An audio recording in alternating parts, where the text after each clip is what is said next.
Welcome back, everybody, to the Deep Dive. Today we're tackling a topic that's both bizarre and fascinating. TV crossovers. Oh, yeah, those times when characters from completely different shows suddenly end up in the same Right, universe. like how did that even happen?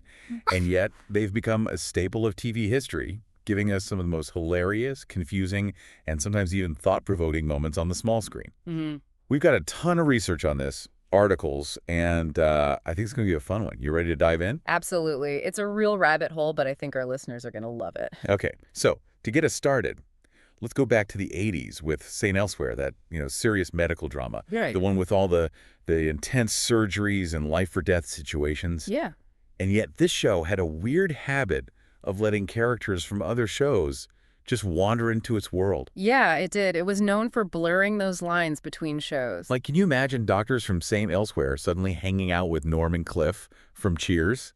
I mean, talk about a clash of tones. You've got these intense, life-saving surgeons suddenly sipping beers with the resident barflies of Cheers. But here's where it gets really interesting. Okay. St. Elsewhere stripped away the laugh track that Cheers was known for.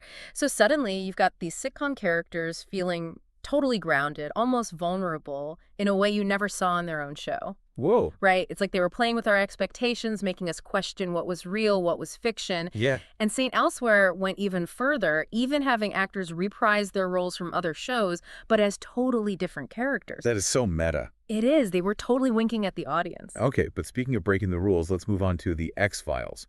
Now picture this. Mulder and Scully, those FBI agents who investigated paranormal phenomena. Yeah, the kings and queen of creepy. Suddenly they're chasing monsters with a cop's camera crew in tow.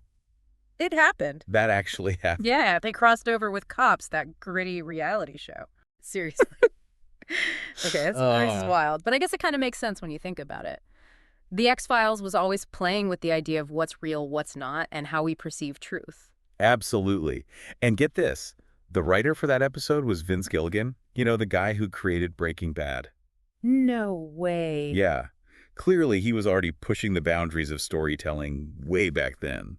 He even experimented with that found footage style. Oh, like Blair Witch Project. Exactly. Where the story's presented as if it were, discovered footage from a documentary or a home video. Right. So, yeah, Gilligan was definitely ahead of his time, using that to make the X-Files crossover with Cops even more raw and unsettling. Okay, my mind is officially blown. I mean, Saint Elsewhere blurs the lines between reality and fiction. The X-Files embraces this raw documentary style. It's like these crossovers weren't just gimmicks. They were actually pushing creative boundaries. I think you're onto something.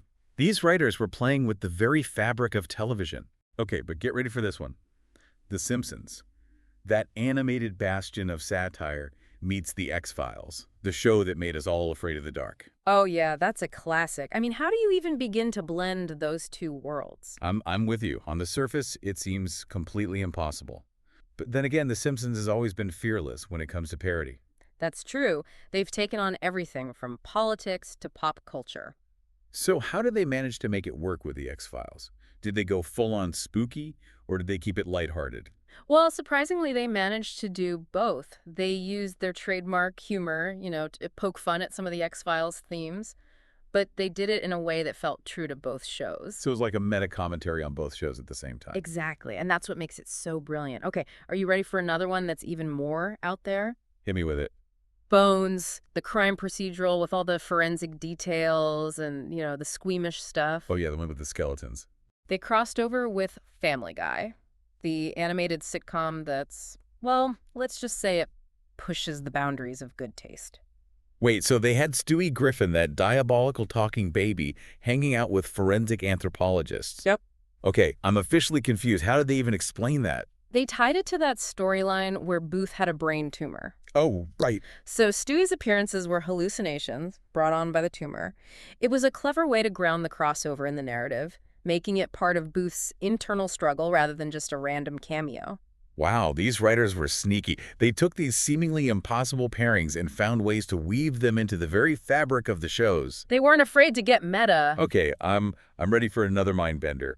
Archer, the animated spy comedy with all that sharp wit and adult humor. Yeah. They crossed over with Bob's Burgers, The heartwarming family sitcom about, a quirky little burger joint. I mean, talk about two shows with completely different target audiences. How did that even happen? I'm dying to know. Well, they used a classic plot device, amnesia. Okay. In the episode, Sterling Archer loses his memory and becomes convinced he's this family man who runs a burger joint. So they basically gave him a whole new identity. Exactly. It was such a clever way to bridge the gap between these two wildly different worlds. Speaking of unlikely pairings, Arrested Development had a brief encounter with Law and Order, SVU. Ah, yes. Remember Richard Belzer? He played Detective Munch. Oh yeah, that guy was everywhere. It's like he was the unofficial king of TV crossovers. It really does feel that way. So what happened when Munch crossed paths with the dysfunctional Bluth family from Arrested Development? I have no idea. Fill me in. Well, it was a short scene, but it was perfect. Basically, Munch used his dry wit and his detective skills to trick Tobias into giving up some incriminating evidence about the Bluths. So we've got medical dramas mixing with sitcoms, animated families meeting paranormal investigators, and even a dash of police procedural thrown in for good measure. Yeah. It's like these writers were throwing darts at a board of TV shows and just seeing what stuck. It does feel that way sometimes. But I think what makes it so fascinating is that it works, and it tells you something about how television has evolved. Yeah, I mean, think about it. We've gone from these simple cameos to these elaborate multi-episode events. It's like the whole concept of a TV show has become more fluid, more interconnected. And we, the viewers, get to go along for the ride trying to figure out where these stories are going to take us. Buckle up, because we're about to dive into even more unexpected pairings and behind-the-scenes stories. Get ready for geographical leaps, tonal whiplash, and maybe even a touch of time travel. Stay tuned, folks. This deep dive is just getting started. It is. Okay, are you ready for this one? We're going from big city hospitals and FBI investigations to the dusty roads of Hazard County. Alice, the sitcom set in a diner in Phoenix, Arizona, crossed over with The Dukes of Hazzard. Wait, what? Alice and the Dukes of Hazzard, those two shows are like polar opposites. Yeah, talk about a culture clash. You've got Alice, the sassy waitress, serving up pie and coffee. And then you've got Bo and Luke Duke racing around in the General Lee, outrunning Boss Hogg and Roscoe P. Coltrane. Okay, I'm trying to picture this, and it's just not computing. It's as wild as it sounds. And the way they connected the two shows is, well, let's just say it's a bit of a stretch. Okay, I'm intrigued. How did they pull it off? They claimed that Boss Hogg was a distant cousin of Jolene, the waitress from Alice. Seriously? That's the best they could come up with. I know, right? It's Yeah. like they just wanted to see Boss Hogg in a diner and didn't really care about the logic. Sometimes I guess the absurdity is what makes it so memorable. Yeah. All right, let's move on to a crossover that actually makes a lot of sense. Cougar Town and Community, both known for their quirky humor and those meta references. Oh yeah, this crossover is a great story. It actually started because Abed, the pop culture obsessed character from Community, was a huge fan of Cougar Town. Really? Yeah, and the writers thought it would be funny to have him mention being an extra on the show. Okay. And on a whim, they reached out to the Cougar Town producers. Wait, so they made the crossover happen in real time based on a joke in the script? Pretty much. And the Cougar Town team was totally game. So Danny Pudi, who played Abed, actually filmed a cameo on Cougar Town the same day they came up with the idea. No way. That's so spontaneous. And to top it off, some of the Cougar Town actors later appeared in an episode of Community. It was a true crossover love fest. I love it when a plan comes together like that. Okay, now let's go way back to the early days of television for one of the first major crossovers. I Love Lucy and The Adventures of Superman. Oh, yeah. Back when Superman was this larger-than-life figure on the small screen. Can you imagine the excitement of seeing Lucy and Superman in the same scene? Oh, it must have been a real treat for viewers back then. So did Superman actually show up at the Ricardos' apartment? Did Lucy try to get him into one of her wacky schemes? Well, it's actually a bit ambiguous. The episode never explicitly states whether George Reeves, the actor who played Superman, is actually playing himself or the Man of Steel. Interesting. So it's left up to the viewer's interpretation. Exactly. It adds a whole other layer of intrigue to the crossover. Okay, brace yourself for this one. Mr. Robot, the dark psychological thriller about hacking and corporate conspiracies, meets Alf, the furry, wisecracking alien from the 80s sitcom. I'm not even sure how to process that one. I know, right? It sounds completely bonkers. But remember how Mr. Robot was all about exploring Elliot's mental health struggles? Right. Well, Alf appears in one of Elliot's dreams. It's like a distorted memory or maybe a manifestation of his childhood trauma. Whoa, that's a lot deeper than I expected. It is. It's a great example of how a crossover can be used to explore a show's deeper themes. Okay, next up we have Star Trek. Strange New Worlds, the live-action series, boldly going where no one has gone before. Crossing over with Star Trek, Lower Decks, the animated comedy. Do they just, like, stick cartoon characters onto a live-action set? Well, not exactly. They actually managed to blend the two styles in a way that felt seamless. Yeah. The crossover embraced that comedic tone of Lower Decks, but it also stayed true to the dramatic nature of Strange New Worlds.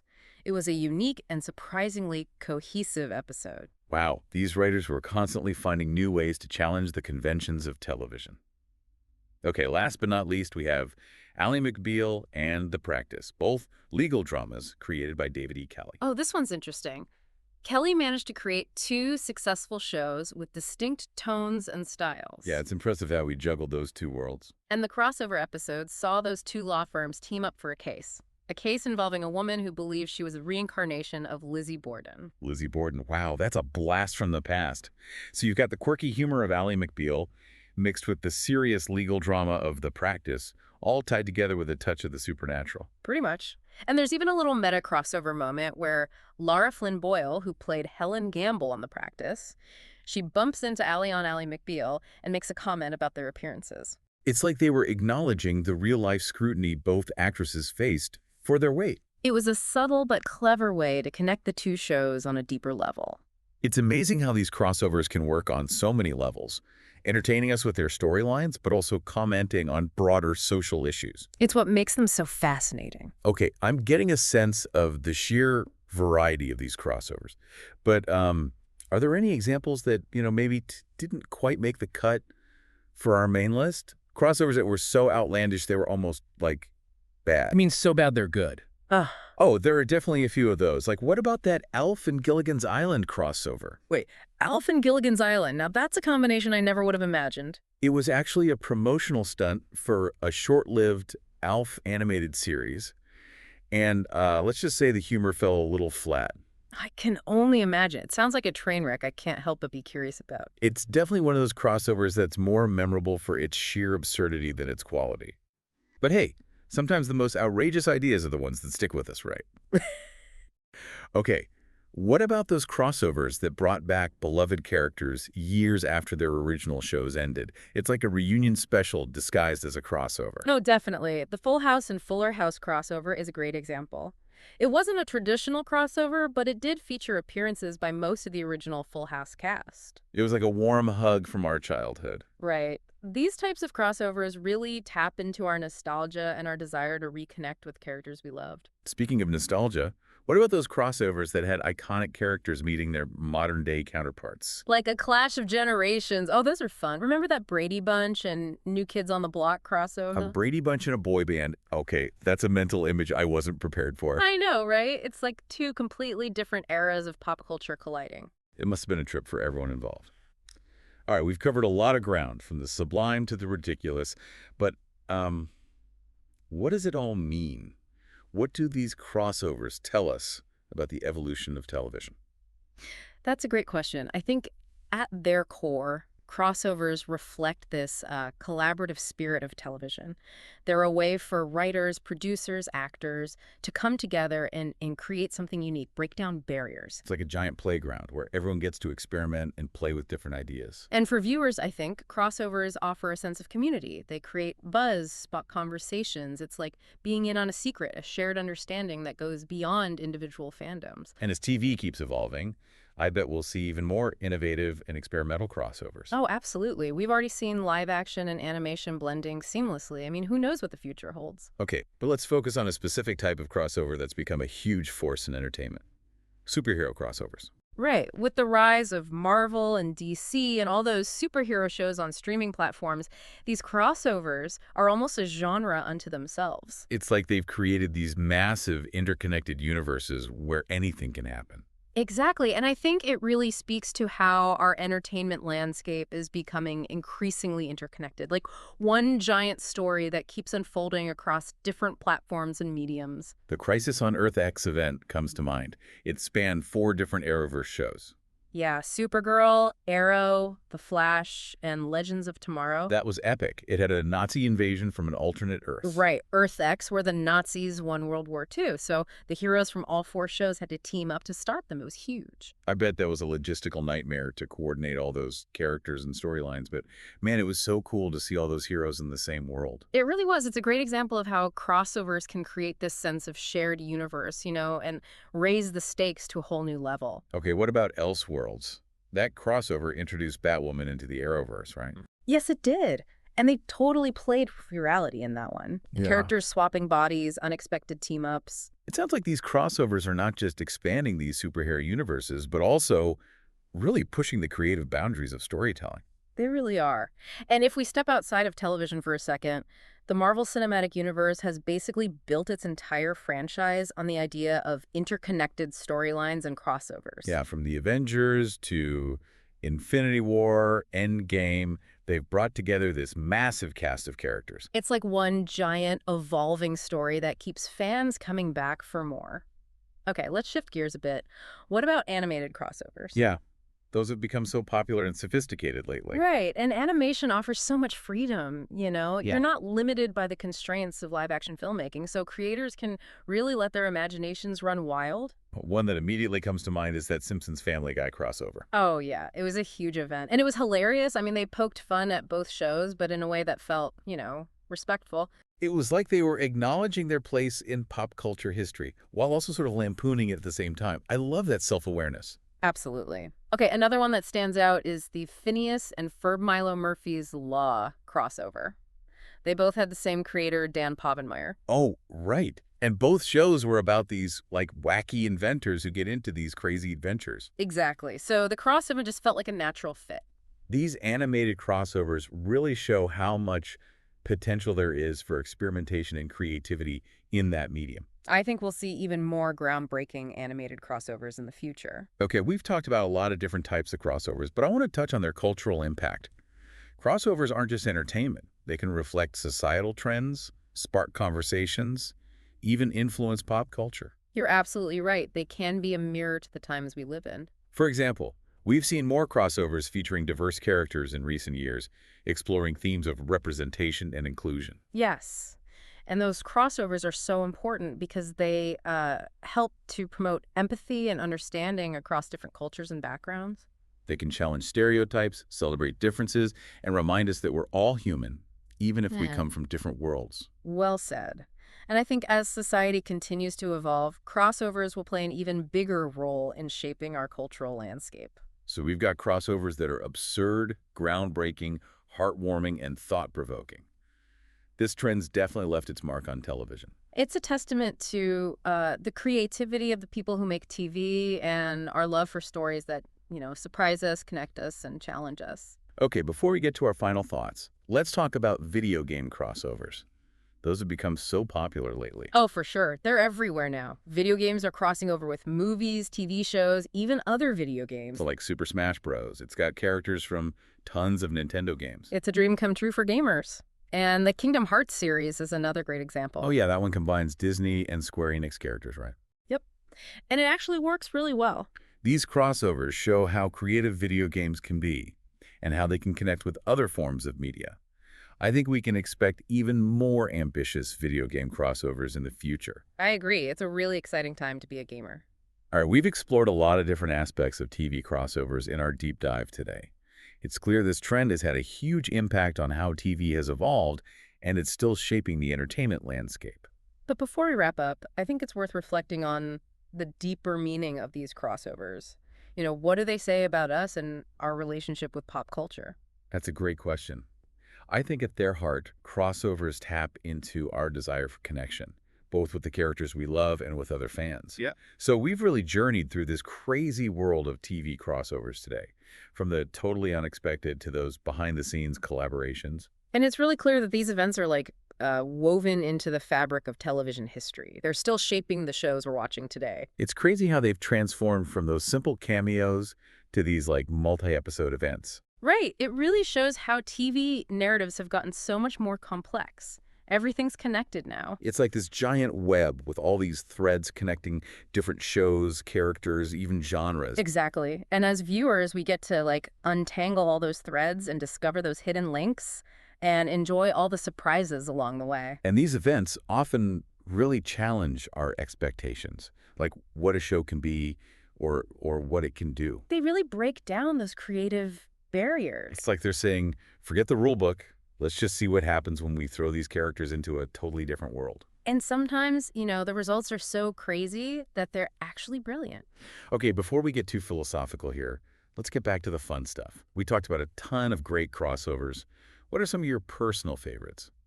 It's not always about the biggest or most ambitious crossovers for me. Sometimes it's those smaller, more subtle moments that really stick with you. Like, remember when Detective Munch from Law & Order showed up on Arrested Development?